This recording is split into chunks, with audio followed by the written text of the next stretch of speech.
Hello everyone, welcome to my brand new cooking blog.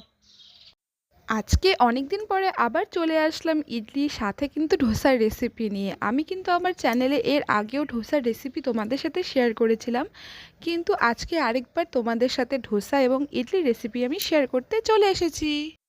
তো ফার্স্টে whole night কিন্তু ইডলি আর ধোসার ব্যাটারটা রেডি করে বাবা কিন্তু ওভারনাইট অবধি রেস্টে রেখে দিয়েছিল। নেক্সট মর্নিংয়ে সেটাকে ভালো করে ফাটিয়ে আবার 10 থেকে 15 মিনিট রেস্টে রেখে দেওয়া হয়েছিল। তারপরে মশলা ধোসার জন্য মশলাটাকে রেডি করে এরপরে কিন্তু বাবা ধোসাটাকে প্রিপেয়ার করে নিচ্ছিল। আর তারই পরে কিন্তু এখানে সাম্বার বানানোর জন্য যেসব উপকরণ প্রয়োজনীয় সেগুলো সমস্ত কেটে কুটে বাবা কিন্তু একবারে বসিয়ে দিয়েছিল। এই রেসিপিগুলোকে কিন্তু আমি আমার চ্যানেলে এর আগেও শেয়ার করেছিলাম, তার জন্য এবার অত ডিটেলসে তোমাদের সাথে শেয়ার করলাম না। তো যাই হোক, এইদিকে কিন্তু সমস্ত সবজিটা ভালো করে নাড়াচাড়া করে যা যা ইনগ্রেডিয়েন্টস প্রয়োজন সমস্ত কিছু দিয়ে সাম্বার মশলা দিয়ে ভালো করে কষিয়ে কিন্তু এর মধ্যে ডাল অ্যাড করে জল দিয়ে পরিপূর্ণভাবে আবার কিন্তু বয়েল করতে দিয়ে দেবে। তো এইদিকে এটা বয়েল করতে করতে ওইদিকে কিন্তু নারকেলের চাটনিটা বানানোরও প্রিপারেশন করা হচ্ছিল। তো এইবার কিন্তু নারকেলের চাটনিটা একটু অন্যরকমভাবে বাবা প্রিপেয়ার করেছিল। ফুলফিলভাবে তো তোমাদের সাথে শেয়ার করতে পারলাম না। নেক্সট অন্য কোনো ভিডিওতে সেই প্রিপেয়ার করা নারকেলের চাটনিটা তোমাদের সাথে শেয়ার করব। তো এইদিকে যেমন আমরা একদিকে ধোসার সমস্ত কিছু প্রিপেয়ার করছিলাম, অন্যদিকে কিন্তু ইডলির ব্যাটারটাকেও আমি 10 মিনিট রেস্টে রাখার পরে আবার ফাটিয়ে আবার কিছুক্ষণ রেস্টে রেখে দিয়েছিলাম।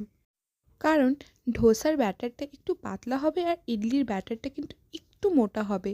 তো সেই দিকে মাথায় রেখেই আমরা কিন্তু চলে গেলাম এর পরবর্তী আইটেম ইডলি তৈরি করতে। কিন্তু তার আগে আমরা নারকেলের চাটনির মধ্যে একটু তড়কা মেরে দিলাম। এই চাটনিটা খেতে কিন্তু অসাধারণ হয়েছিল। ধোসা বা ইডলি বলো, দুটো দিয়ে খেতেই কিন্তু এই নারকেলের চাটনিটা অপূর্ব লেগেছিল।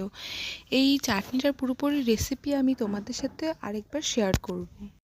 তার কারণ হচ্ছে আগেরবারে নারকেলের চাটনিটা থেকে এইবারকার নারকেলের চাটনিটা একটু অন্যরকম করে করা হয়েছে। তো অবশ্যই অন্য কোনো দিন অন্য কোনো ভিডিওতে এই রেসিপিটা আবার শেয়ার করব। চলো পরবর্তী রান্নায় চলে যাই। পরবর্তী রেসিপি হচ্ছে ইডলি। তো ব্যাটারটাকে একটু মোটা রাখতে হবে। তো ব্যাটারটাকে ভালো করে ফেটিয়ে নিয়ে তারপরে ইডলি মেকারে জলটাকে ভালো করে বয়েল করে তারপর তার মধ্যে ব্যাটারটা আর কি দিতে হবে। ব্যাটারটা দিয়ে 10 থেকে 15 মিনিট আমাদেরকে এটা বয়েল হতে দিতে হবে। তো 10 থেকে 15 মিনিট পরে সেই মেকারটা ভালো করে খুলে নিয়ে ইডলিটাকে বের করে তার উপর দিয়ে ভালো করে একটু জল ছিটিয়ে দিতে হবে। দেওয়ার পরে আস্তে করে একদম আলতো হাতে ইডলিগুলোকে উঠাতে হবে। দেখো আমাদের ইডলিগুলো কিন্তু একদম সফট হয়েছিল। প্রত্যেকটা ইডলি কিন্তু খেতে অসাধারণ হয়েছিল, একটাও কিন্তু ভাঙেনি।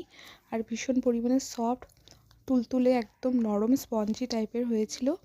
আর বিশ্বাস করো, মানে ব্যাটারটার উপরে সমস্ত খেলা। ব্যাটারটা যদি ভালো করে ফেটিয়ে ওভারনাইট রাখা হয় তাহলে ইডলি কেন ধোসা বলো সবই কিন্তু দুর্দান্ত হয় খেতে।